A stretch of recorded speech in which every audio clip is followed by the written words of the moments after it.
So, since it is just a few questions, I think for our viewers it will be the most interesting part is your connection with Viktor Frankl. How were you personally touched by him, like this sense of being and sharing space with Viktor Frankl? Do you mean how I met him or how I was how you related to him, like to get this kind of people can get your experience of Viktor Frankl? It's just one short story. I was a medical student at that time. I had a very small room and I had no shower. So in my house we had a big sauna, and Viktor Frankl visited the sauna every Friday. So once I went down, and it was the 30th of January 1987. So on this Monday, it will be 30 years that I met Viktor Frankl. So this is an anniversary.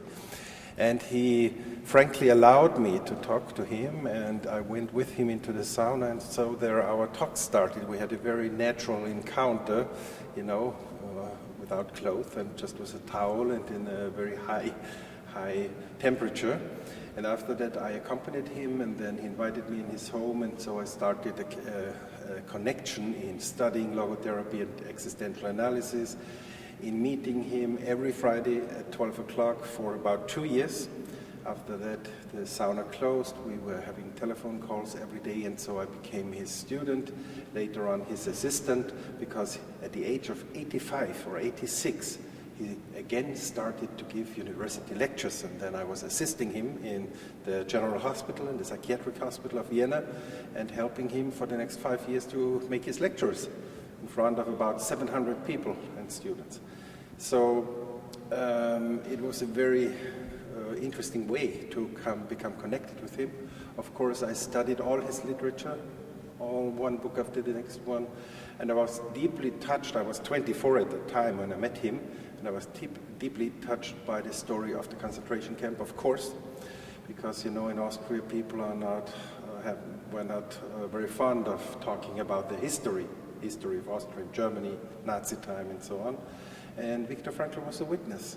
He, with his eyes, with his hands, with his body, he experienced the hell of Terezin, of Auschwitz, of Dachau, of all the concentration camps, and at least he lost all of his family members, with exception only of his sister. She survived in Australia.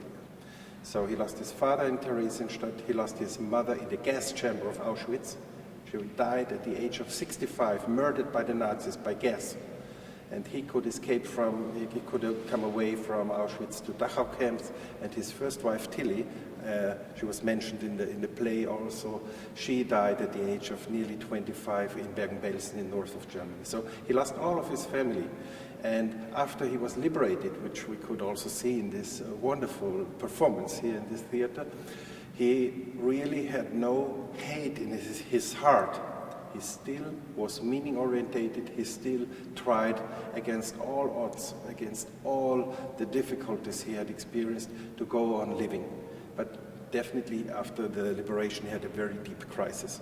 So for me, as your question was how I met him, how I was related to him, it was very important. That's why I told you the story, to hear all about, let's say a lot about his biography, by his own mouth, by his own voice, by his words personally.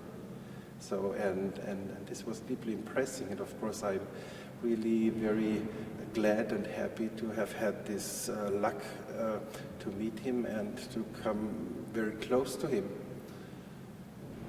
So now there is this play in St. Petersburg, which was Leningrad, and of course you probably know the history of the Leningrad blockade. Yes. And yesterday there was a celebration of its Gorod, Leningrad. Yes. So during the World War II, this city suffered a lot. And yes. What do you think can logotherapy tell us about how to, even new generations, how to come to terms with this experience that people went through, which maybe never has been understood in this particular way, the way that is held by Viktor Frankl, for instance? I think the history of Leningrad and now St. Petersburg is somehow comparable with a sort of a very big concentration camp. All the city was captured, all the people were captured. I think 1 million of people died just under the pressure of the Nazi soldiers and so on, and people have had a very terrible experience here. You are young people now, you're modern people, you're the grandsons and granddaughters of those people who have suffered in that time, and you are the example of those who survived and who overcame those very difficult times and those horror scenarios. So maybe many of your grandfathers and grandmothers probably have thought, I must survive somehow all this wartime and all these cruel times to bring out the next generation, to help my own children, your parents, for example, to survive and to go on in this life. And now you are a young generation in the year 2017, and Leningrad, or nowadays St. Petersburg, is still alive and is more alive than ever before, in science and in culture and in a human way of life. So I think what Frankl called the meaning orientation and the idea to have a task, a purpose to survive for, is implemented in all human beings. Or it's already inside every human being, but people have to be encouraged by other people, or by teachers or psychologists or psychotherapists, or by philosophers, by other strong people. They have to be encouraged to go on in life, and not only to survive, but to start living again. So life, it's not only about surviving and come over some critical situations. Life is also existing of having a meaningful, a happy, a lucky life, and a life full of fulfilling situations in life. And probably your young generation, you are now the witnesses, you are the proof of that your ancestors have overcome the suffering of the old time. So Viktor Frankl spoke about, I don't know how it is in English, about ultimate meaning. Yes, it's a higher meaning. Higher meaning. Can you say a few words about what it is, how one can be in touch with it? I think there is nothing better to see this theater play, this performance of Человек, if I pronounce it correctly. This was so such a very deepening and very touching instrument to recreate within the audience, within the people, what the people have lived and what they have had inside. But can you just repeat the last part of the question? Sorry. Yeah, can you elaborate what the yes, the higher meaning. Sorry. There is a meaning like our meaning we have now. You want an interview, you want me to say some short words for your interested public, and I try to fulfill this meaning of 10 o'clock in the evening of 28th of January, now. This is the meaning here and now. Then I have a meaning, for example, tomorrow to go on lecturing here in the Institute, the Viktor Frankl Center of St. Petersburg, to lecture about Viktor Frankl and his theories. So I have a meaning for tomorrow. And then I have a meaning going on far and far into the future until my death. I hope I will live for a long time, but at the end I will die. And then I will look back maybe at the age of 80 or 85, I hope, or maybe 90, we'll see. And I look back and see, what was my life lived for? What did I experience? What did I fulfill? What did I do in this life? What was it meaningful for? And I will get a lot of answers. The older I get, I will get more and more answers. I'm 54 now. I know the meaning of 54 years of my life. I do not know the meaning of 60 years of my life. So at the end, there probably must be, as Frankl said, as many religious people, as many philosophers say, there must be a higher meaning. The higher meaning means we experience situations like a concentration camp, like it was presented here, where Frankl also describes that he and all the other people, they could not understand what was going on. They could not understand at all what was happening. There was no email, no SMS, no smartphones and so on. There was no news. The people were alone and some were for months and years, and they didn't know anything. What maybe about a possible liberation. They had no future in that way. They had no idea that maybe there would some help be coming, and then they started to believe. And the belief is more than a confessional, religious confession. The belief is an inner strength, a belief in a deep belief in a higher meaning, that it somehow, what happens now, must have any meaning, must make anything, something with a human person. Even if you die in concentration camp, and if you will never know it. So knowing is different from believing, and the belief, the faith is more than, let's say, a religious faith in that way, in a common sense of way. It is being convinced inside yourself that your life has meaning. And Viktor Frankl said, if there is a meaning in life, then this meaning cannot be destroyed, and it must be here all the time, under any circumstances. Otherwise, it would not really be a meaning, you know? So, the last, or probably the question before the last, is this meaning, it seems, kind of belong, as far as I understand his work, to the realm of spirituality.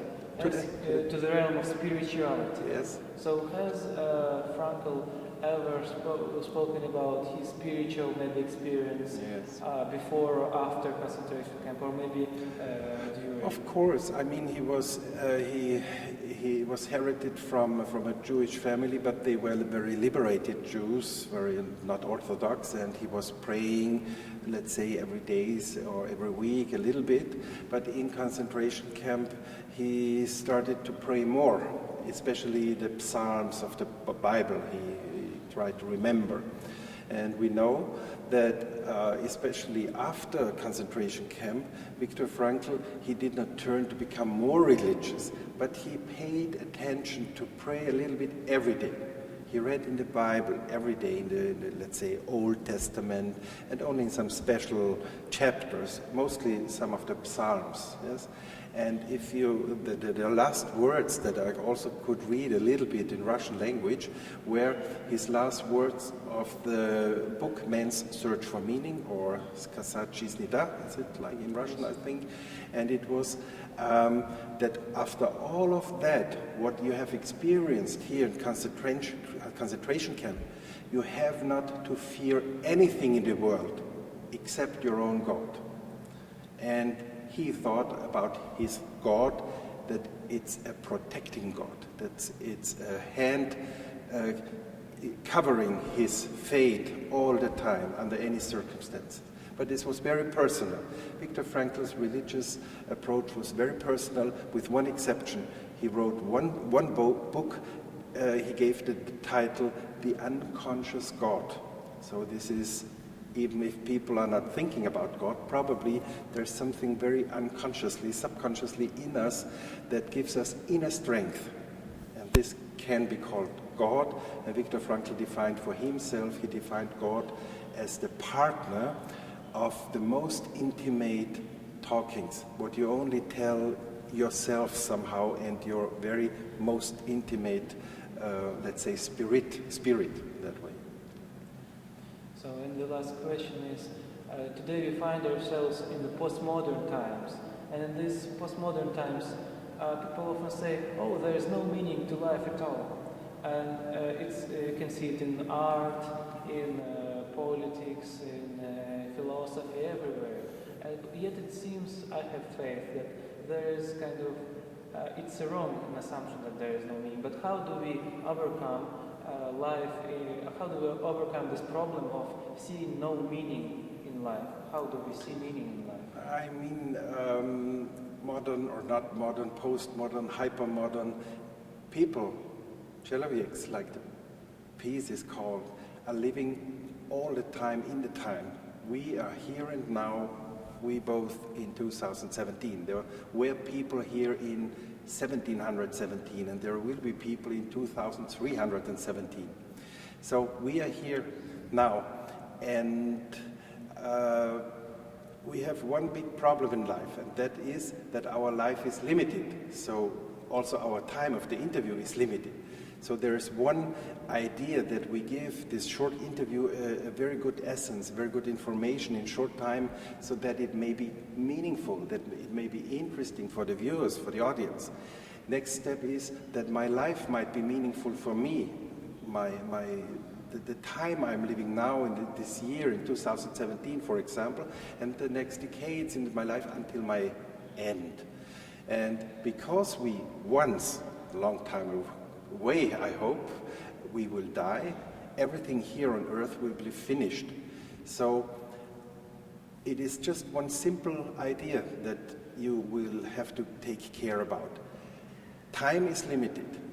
It's like in a sand watch. The sand is running from up to down, and you cannot turn this watch. You cannot turn it.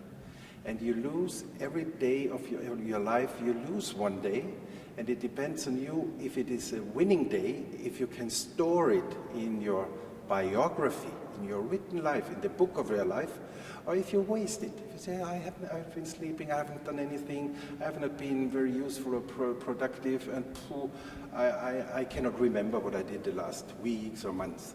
So to find meaning means, in a very smart way, not to waste time and not to waste possibilities. Just the last sentence, Viktor Frankla really tried us to make us aware of creating reality out of possibilities. We have possibilities every day, but we do not fulfill all of them.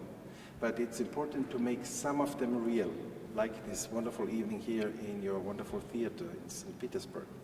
This is reality now in my life. Thank you very much. It was a very interesting interview. Большое спасибо. I thank you very much, and thank you very much for your interest, and good luck to all of you. Thank you so much. Большое спасибо.